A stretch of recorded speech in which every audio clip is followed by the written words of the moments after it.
নারী ও শিশু নির্যাতন ট্রাইব্যুনালে আজ একটি রায় হয়েছে। যে মামলাটির বিষয়বস্তু ছিল যে 12 বছর বয়সী একটি কন্যা সন্তান তার সৎ বাবা কর্তৃক ধর্ষণের শিকার হয়েছে।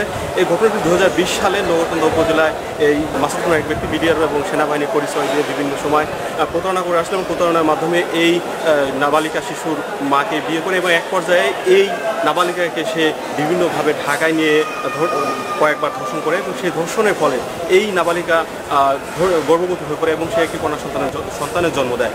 এই ঘটনায় নগরকান্দা থানায় 2020 সালের 3 এপ্রিল মামলা হলে সেই মামলা দীর্ঘ শুনানি শেষে আজ রায় দিয়েছে নারী ও শিশু নির্যাতনের ট্রাইব্যুনাল যে এই মাসুদ রানাকে যাবজ্জীবন কারাদণ্ড দিয়েছে আদালত। দর্শক এই বিষয়ে আমরা বিস্তারিত জেনে নেব। দণ্ডপ্রাপ্ত হারুনা রশিদ ওরফে মাসুদ রানা সিরাজগঞ্জ জেলার কামারখন্দ উপজেলার খামার বড়ধুল গ্রামের আব্দুল্লাহ আল মাহমুদের ছেলে। 2019 সালের সেপ্টেম্বর মাসে তার সাথে ফরিদপুরের নগরকান্দা উপজেলার গোপালপুর গ্রামের তারা ফকিরের মেয়ে তানিয়া সুলতানার দ্বিতীয় বিয়ে হয়। হারুনা রশিদ সাবেক বিডিআর সদস্য ছিলেন। বিডিআর বিদ্রোহ পর তিনি চাকরিচ্যুত হন। এরপর সেনাবাহিনীর সদস্য পরিচয় দিয়ে তানিয়ার সাথে প্রেমের সম্পর্কে জড়ান। এক পর্যায়ে প্রথম স্বামীকে তালাক দিয়ে বিয়ে করেন তারা। মামলার এজাহার সূত্রে জানা যায়, বিয়ের পর 2020 সালের জানুয়ারি মাসে তানিয়ার নিজ ঘরে বসবাসকালে তানিয়ার বড় মেয়ে স্কুল পড়ুয়া 7ম শ্রেণীর ছাত্রীকে তার ঘরে গিয়ে ইচ্ছার বিরুদ্ধে ধর্ষণ করে এবং মোবাইল ফোনে তা ভিডিও করে রাখে। এরপর নানাভাবে ভয়ভীতি দেখিয়ে তাকে খুন করে ফেলার হুমকি দিয়ে একাধিকবার ধর্ষণ করে।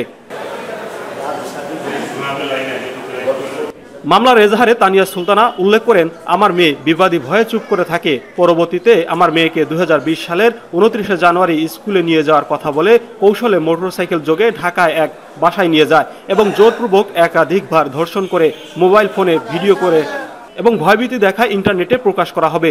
পরের দিন 30 জানুয়ারি আমার মেয়েকে নিয়ে আসলে আমার মেয়ের শরীরে বিভিন্ন জায়গায় ফোলা ও জখম দেখতে পাই। পরে আমি গ্রামের স্থানীয় লোকজনকে ডাক দিলে তারা ভিকটিমকে পুলিশে সোপর্দ করে। এই ঘটনায় ওই দিন নগরকান্দা থানায় বাদী হয়ে নারী ও শিশু নির্যাতন দমন আইনে মামলা দায়ের করেন তানিয়া সুলতানা। এরপর 2020 সালে 30 এপ্রিল আদালতে অভিযোগপত্র জমা দেন তদন্তকারী কর্মকর্তা SI অসীম। আদালত এই মামলা দীর্ঘ শুনানি শেষে আজ রায় প্রদান করেন।